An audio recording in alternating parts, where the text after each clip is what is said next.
Goeiedag en welkom by hierdie oordenking.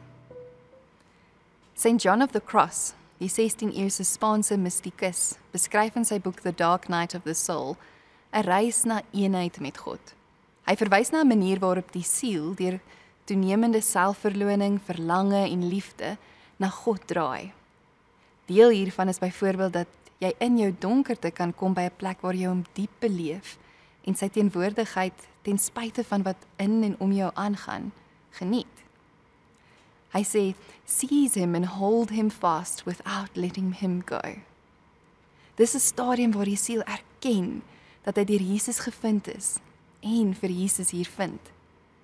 Dis waar die siel hom liefhet met so diep begeerte dat hy hom nooit weer wil verloor nie. Dis nie selfsugtig klou nie, maar passievol koester.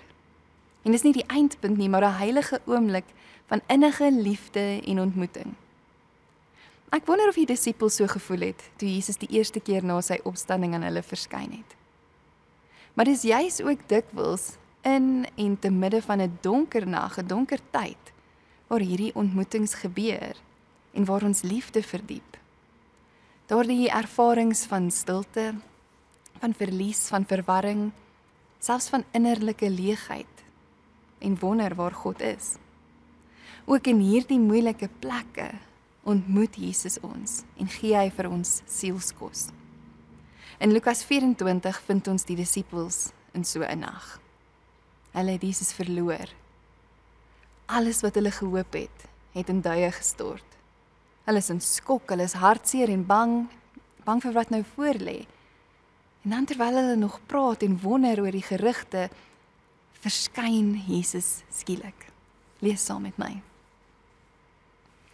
Terwyl hulle nog oor hierdie dinge praat, staan Jesus self met eens daar tussen hulle en sê vir hulle, vrede vir julle.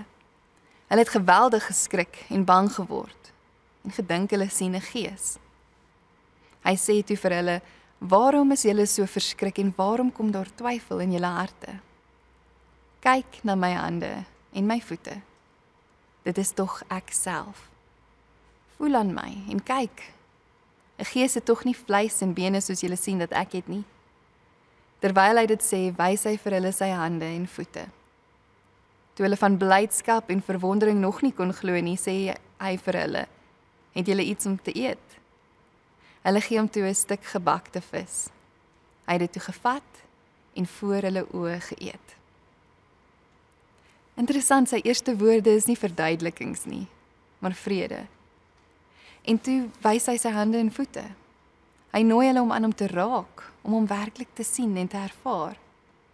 Dis 'n ontmoeting, 'n belewenis. En dit is asof hy vir hulle sê, ek is nie 'n idee of 'n herinnering nie, ek is lewend, ek is werklik, ek is hier vir jou. In tye van verlies of onsekerheid wil ons dikwels sê God moet iets doen, iets regmaak, iets verduidelik. Maar soms doen hy iets anders. Hy verskyn bloot, stil, teenwoordig. En in daardie oomblik hoor ons die uitnodiging. Jy het my gevind en gesien dat jy gevind is. Vat my hand, hê my lief, koester hierdie koneksie en vind hier troos. Die disippels is verstom. Hulle kan dit skaars glo. Te midde van hulle blydskap, is dit regtig waar? En hoe interessant dat vreugde en wete, oortuiging, sowel as twyfel dikwels saam kan bestaan. En twyfel is nie die teenoorgestelde van geloof nie. Dit is dikwels deel van die reis. Daarom hoef ons nie te wag dat alles sin maak nie. Alles hoef nie vooruit uitgespel te word en verduidelik te word nie. Ons kan net weet dat in ons moeilike plekke Jesus ons ontmoet. En ons kan hieraan, aan hom, vashou. In hierdie konteks is om hom vas te hou, om te bly in sy teenwoordigheid, om nie weg te beweeg nie, om raak te sien en te herken en te voel, om die vrede wat hy bring te omarm, selfs wanneer omstandighede nie verander nie of vrae bly hang. Wanneer ons bereid is om saam met Jesus in ons donker nagte, in ons moeilike tye te sit, hoe moeilik dit ook al is, kan ons besef en beleef. Vrede kom nie omdat alles goed gaan nie, maar omdat jy ontdek dat hy self genoeg is. Ook vir die disippels is die uitdagings en die moeilikhede nie op hierdie punt verby nie. Ek dink ons dink maklik so, want Jesus het nou opgestaan, maar onthou die mense wat Jesus doodgemaak het en teen die disippels gedraai het, is steeds daar. Hulle pad van vervolging en teestand lê nog voor, maar hulle het Jesus ontmoet. Daar waar hulle vasgevange in vrees en onsekerheid en seer was, het hulle Jesus ontmoet. En dit was genoeg dat hulle op die ou ende selfs hulle lewe sou gee. Juis in hierdie donker nag, soos in die kamer waar die disippels sit, breek Jesus deur. En hy sê, kyk, ek is hier. Hy sê nie, julle gaan moet sterk staan, of luister ons eers 'n paar dinge wat ons eers moet regstel nie. Hy sê, kyk na my, voel aan my, ek is hier. Jy het waarskynlik soos wat jy geluister het begin dink aan jou eie lewe.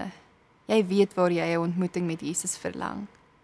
Jy is ook bewus van waar dit vir jou voel soos 'n donker nag van die siel.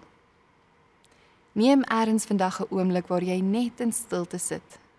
Maak jou hande voor jou oop en maak dan stadig jou hand sonder gespannenheid toe. Jy klou nie, maar jy hou vas soos wat jy 'n geliefde se hand sou vashou. Dink jou dan in dat dit Jesus se hand is wat jy vashou. Jy hoef niks te sê nie. Bly net daar. En wanneer die gedagtes draai of emosies oor jou spoel, sê eenvoudig, ek hou u vas en u hou my vas. Soos jy dan gemaklik voel, praat met hom oor wat jou hart nou besig hou. Bid gerus ook nou saam met my. Dankie Jesus dat u weet wat ons nodig het. Dankie dat u ons kom ontmoet, selfs al het ons soms nie die moed om uit te kom of te waag om ons harte oop te maak nie. U jaag ons na. Maak ons wakker vir ons eie verlange na u en laat ons draai na u en sien dat u hier is. Dankie dat u vrede bring selfs in ons oomblikke van hoop verloor en van worstel. Amen.